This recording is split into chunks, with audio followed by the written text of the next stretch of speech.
ఓం గం గణాధిపతయే నమః. హాయ్ అండి, అందరికీ నమస్కారం. మనం ఈరోజు ఈ వీడియోలో 2025 సంవత్సరంలో తొలి ఏకాదశి ఎప్పుడు, జూలై 5, జూలై 6? తొలి ఏకాదశి యొక్క విశిష్టత ఏంటి, పూజా విధి, శుభ సమయం ఎప్పుడో మనం ఇప్పుడు ఈ వీడియోలో తెలుసుకుందాం. ఈ వీడియో కనుక మీకు నచ్చినట్లయితే లైక్ చేయండి, షేర్ చేయండి, సబ్స్క్రైబ్ చేసుకోండి. ఈ వీడియో లాస్ట్ వరకు స్కిప్ చేయకుండా చూడండి. Please subscribe me, support me, share me, like me. Thank you for watching. సనాతన ధర్మంలో ఏకాదశి తిథి అత్యంత ప్రాముఖ్యత ఉంటుంది. ఈ ఏకాదశి తిథి శ్రీ మహావిష్ణువుకి అంకితం చేయబడింది. ఈ ఏడాదిలో వచ్చే ప్రతి తిథికి ఒక్కొక్క పేరు, ఒక్కొక్క విశిష్టత ఉంటుంది. ఆషాఢ మాసము శుక్లపక్షంలో వచ్చే ఏకాదశి తిథిని తొలి ఏకాదశి అని, దేవసేన ఏకాదశి అని అంటారు. అయితే తొలి ఏకాదశి నుంచే హిందువుల పండగలు మొదలవుతాయి. అంతేకాదు, ఈ రోజున లోకరక్షకుడైన శ్రీ మహావిష్ణువు యోగ నిద్రలోకి వెళ్తాడని నమ్మకము. ఈరోజు తొలి ఏకాదశి ఎప్పుడు వచ్చింది, ప్రాముఖ్యత ఏమిటి, పూజా విధానం గురించి తెలుసుకుందాము. ప్రతి సంవత్సరము తొలి ఏకాదశి పండుగను ఆషాఢ మాసము శుక్లపక్ష ఏకాదశి రోజున జరుపుకుంటాము. ఈ ఏకాదశిని చాలా పవిత్రంగా భావిస్తాము. ఈ రోజు నుంచి శ్రీ విష్ణువు క్షీరసాగరంలో యోగ నిద్రలోకి వెళ్ళి 4 నెలలు విశ్రాంతి తీసుకుంటాడని నమ్ముతారు. ఈ కాలాన్ని చాతుర్మాసము అంటారు. ఈ సమయంలో వివాహం, గృహప్రవేశం వంటి శుభకార్యాలు జరగవు. భక్తులు ఈ రోజున శ్రీ మహావిష్ణువుకు ఉపవాసముండి భక్తి శ్రద్ధలతో పూజించి మోక్షాన్ని కోరుకుంటారు.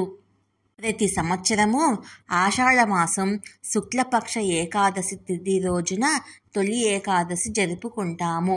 ఈసారి ఈ తిథి హిందూ క్యాలెండర్ ప్రకారము ఏకాదశి తిథి జూలై 5న సాయంత్రం 6:58 ప్రారంభమై జూలై 6న రాత్రి 9:14 ముగుస్తుంది.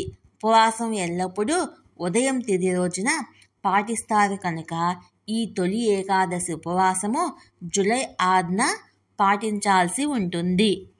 తొలి ఏకాదశి పూజా సమయము బ్రహ్మ ముహూర్తము జూలై 6వ తేదీ ఉదయము 4:08 నుంచి 4:49 వరకు ఉంటుంది.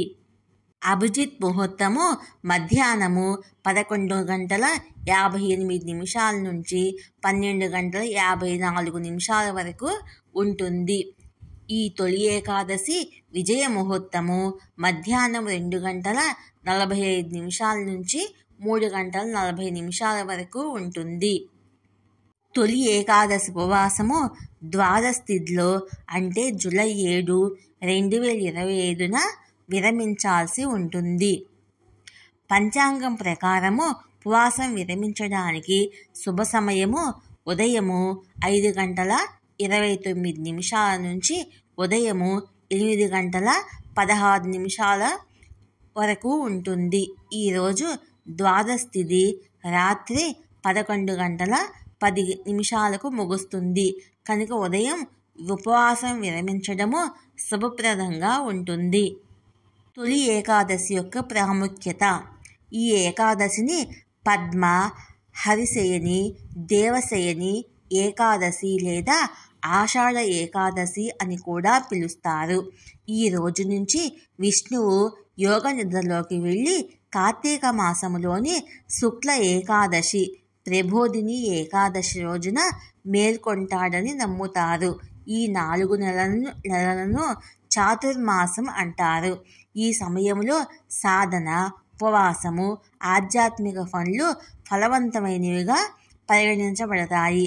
అయితే వివాహము, గృహప్రవేశము వంటి శుభకార్యాలు నిషేధించబడ్డాయి.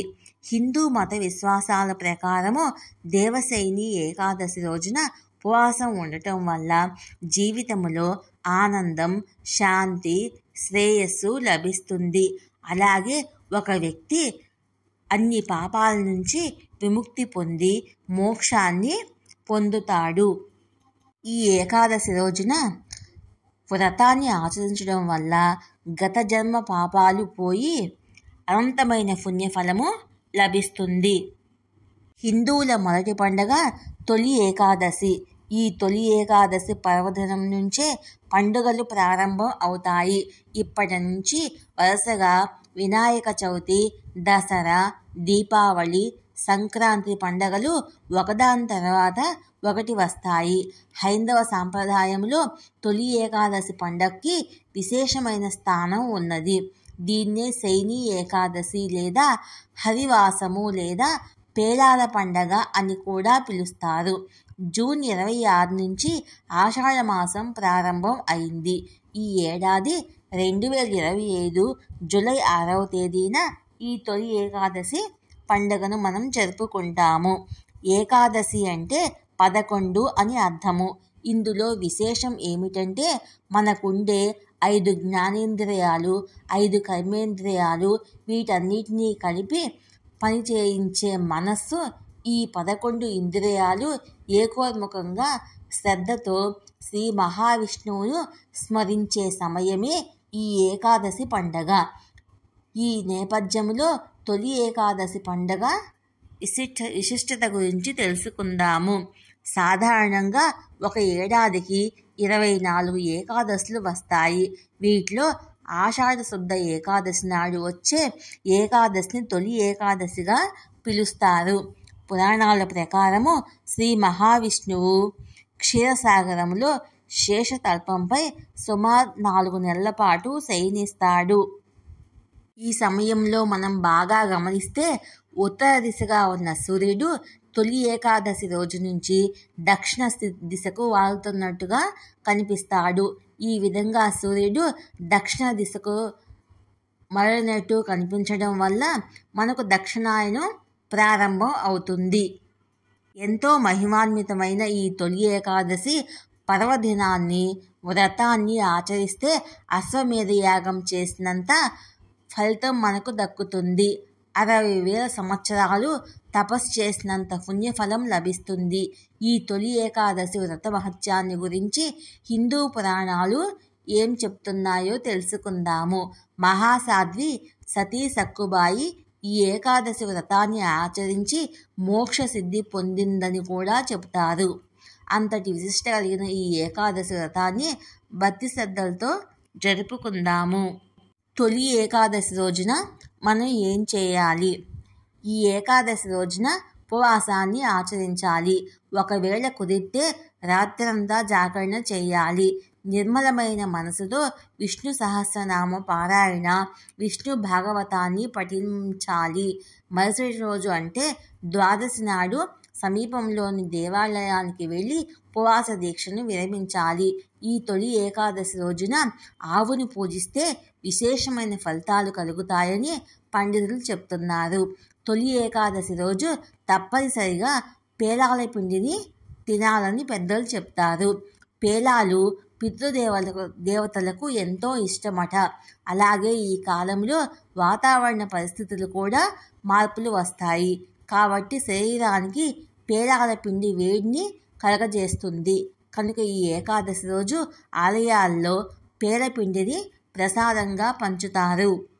అలాగే ఈ ఏకాదశి రోజు ఓం నమో భగవతే వాసుదేవాయ అనే మంత్రాన్ని 108 సార్లు జపించడం వల్ల ఈ తొలి ఏకాదశి పర్వదినాన ప్రతి ఒక్కళ్ళు ఓం నమో భగవతే వాసుదేవాయ అనే మంత్రాన్ని 108 సార్లు జపించడం వల్ల ఈ జన్మలోనూ పరజన్మలోనూ చేసిన పాపాలన్నీ నశించి అనంతమైన పుణ్యఫలం మనకు లభిస్తుంది. ఈ తొలి ఏకాదశి రోజు ఉపవాసం చేయలేని వాళ్ళు కనీసము దేవాలయానికి వెళ్ళి స్వామివారికి తులసిమాలను సమర్పించండి. తులసి అంటే స్వామివారికి చాలా ఇష్టము. కనుక తొందరగా కరుణిస్తాడు.